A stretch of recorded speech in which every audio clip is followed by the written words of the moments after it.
Morning glory ফুল প্রেমীদের জন্য অত্যন্ত জনপ্রিয় একটি ফুল। শুধু সৌন্দর্যের জন্য নয়, খুব কম যত্নে এটা ছাদ বাগানে রাখা যায়। এর বংশবিস্তার প্রক্রিয়াও খুব সহজ। একটি মৌসুমে প্রচুর ফুল বিনোদন দিতে পারে পরিপূর্ণভাবে। ফুলের পরাগায়ন শেষে এই জাতীয় ফল দেখতে পাওয়া যায়। এই ফলগুলা পরিপক্ক হয়ে এরকম শুকিয়ে গেলে এখান থেকে বীজ সংগ্রহ করা যায়।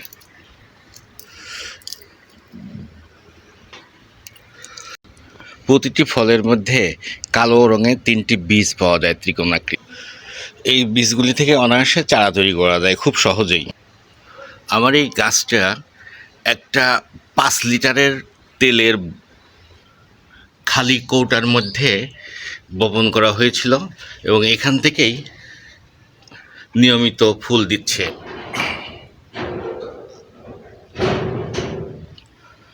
ফুল দেওয়া শেষে গাছটা যেহেতু শুকিয়ে গিয়েছে, তো আমি এই বীজগুলা সংগ্রহ করে এরকম আরও একটি 5 লিটার পানির কন্টেনারের মধ্যে বীজগুলা বপন করে দিয়েছিলাম। সেখান থেকে যে নতুন চারা বেরিয়েছে, এই চারাগুলা অল্প সময়ের মধ্যেই বৃদ্ধি পেয়ে আবার নতুন গাছ তৈরি হবে।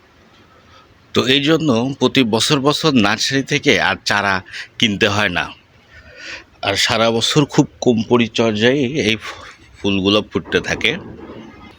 মাটিতেও খুব বেশি পুষ্টি উপাদান সরবরাহ করার প্রয়োজন নেই। আমি প্রতি 15 দিন অন্তর অন্তর খোল ভিজানো পানি ব্যবহার করি, তো তাতেই এই রেজাল্ট। তো বন্ধুরা, আজ এ পর্যন্তই।